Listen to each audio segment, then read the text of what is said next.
message this morning comes from the book of Exodus. It is Mother's Day, and I try to pick out a mother of the Bible every Mother's Day, and I do the same for Father's Day. Only I find a father for Father's Day. Did you say it's hard to find one? No, I said I try to find one that I pick out for each situation, whether a father or a mother. Today it's Mother's Day, and it's about a mother who saved her child from Pharaoh's hands in order to put him to death, the all boy children that are born, because they were multiplying too fast. It was the reason for his decree. In Exodus 2, 1 through 10, and the man of the house of Levi went and took as a wife a daughter of Levi. So the woman conceived and bore a son, and when she saw that he was a beautiful child, she hid him 3 months. But when she could no longer hide him, she took an ark of bulrushes for him, daubed them with asphalt and pitch, put the child in it, and laid it in the reeds by the riverbank. And his sister stood afar off to know what would be done to him. Then the daughter of Pharaoh came down to bathe at the river, and her maidens walked along the riverside, and when she saw the ark among the reeds, she sent her maid to get it. And when she had opened it, she saw the child, and behold, the baby wept. So she had compassion on him and said, "This one is a Hebrew's children." Then his sister said to Pharaoh's daughter, "Shall I go and call a nurse for you from the Hebrew women, that she may nurse the child for you?"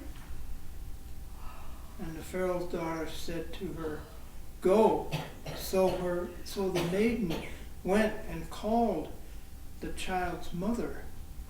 Then Pharaoh's daughter said to her, "Take this child away and nurse him for me, and I will give you your wages." So the woman took the child and nursed him. And the child grew, and she brought him to Pharaoh's daughter, and he became her son. So she called his name Moses, saying, "Because I drew him out of the water." And of course I entitled this Happy Mother's Day. You know, if I was afraid of my daughter, I'd want to do something to protect him against what was going on in those days.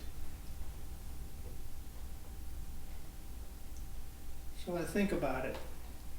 Have you ever seen your mother go into protective mode? What was it that she protected you from? Do you remember? I once thought they had eyes in the back of their head, because all of a sudden you would hear her say, "Don't you do that." Or a quick shout, "Get out of there. Don't touch that." How did she know what we were doing? It seemed like it was just that very instant when you're about to do something and you're told to get away from it.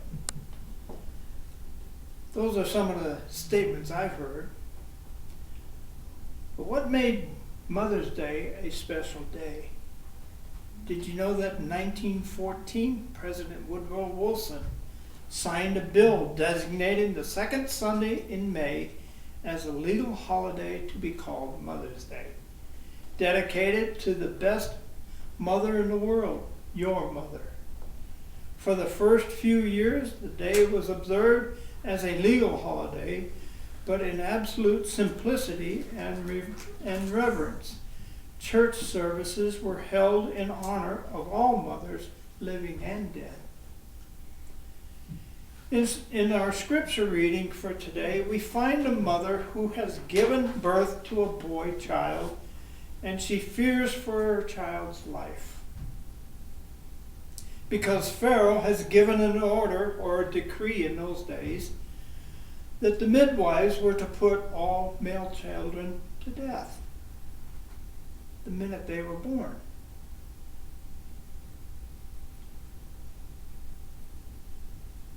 Especially to the Jewish Israelites.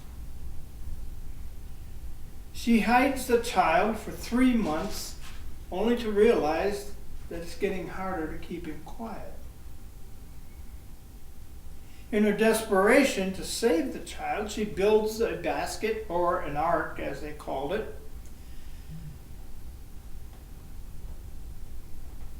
that is water safe, and puts the child afloat in the basket. And as the river flows, it flows along and it gets lodged in these reeds along the bank. Pharaoh's daughter goes out and sees that there's this basket. And they investigate. And they find this boy child laying there, and the minute they open it up, he lets out a cry. So they immediately take care of it, and they say, let's find someone to nurse it. The mother instinct kicks in. Let's look after this child.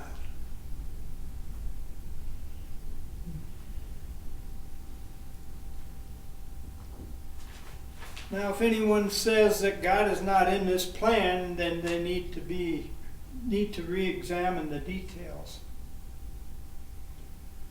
Here's a mother in desperate need of protecting her newborn child. She knows what's going to happen if Pharaoh finds it. She builds a basket, puts it in it, and sets it afloat in the river. Pharaoh's daughter finds it and finds his child.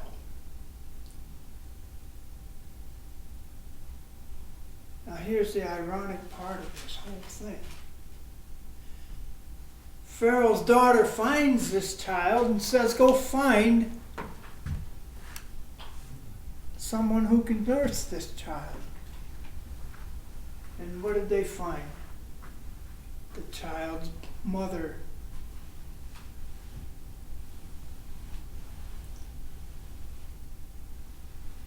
So then they bring her to Pharaoh's daughter, and Pharaoh's daughter says, nurse this child until he is weaned and then bring him back.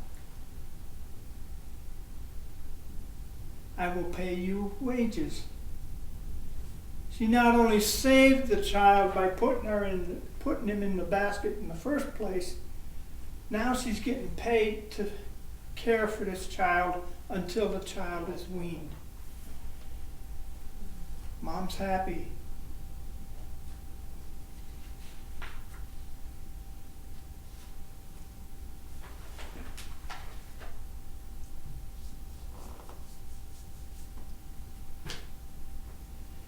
As we continue to read, we find out that the child's own mother is hired, as I just said. Child was given a name after he was returned to Pharaoh's daughter's care, was named Moses, a Jewish child. raised up in the Egyptian environment. God's plan is coming together, and Moses has no idea he's a part of it at this point.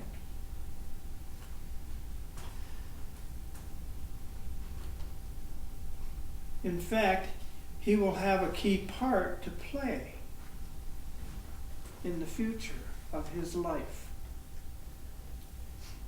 But that's another story or message for a later date. The message is about the actions of a mother. A mother will stand up for her children and not allow anything to happen to them. A mother is a protector. A mother is a nurse. She's the cook and caregiver of the family. She is patient and a life giver. She is a comforter and a peacemaker. In some cases, she becomes the gardener and a refuge. She's an entertainer and an uplifting person. As we look at this section of scripture, we see mom in the protective mode, and a daughter who has found a child and goes into the protective mode and saves a lonely, abandoned child. Now, some of you who hear this or read this section of scripture may think that Moses, his mother, was cruel for putting him in a woven basket and setting him afloat on the Nile.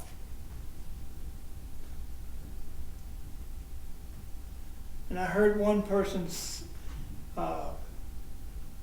compare this to the Noah and his ark, only this was a mini ark for Moses, the baby.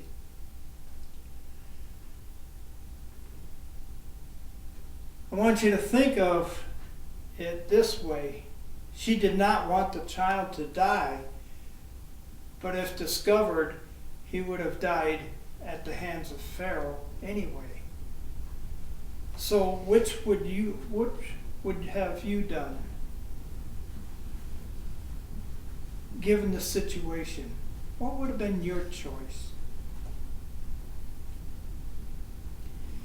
She would just pray that someone would find him and take him in as their own and raise him, as what is exactly what happened. Remember, these are the Israelites who were there because of Joseph's family. They were there to stay alive while Joseph was second in command to the Pharaoh at the time. When the Pharaoh, who Joseph knew,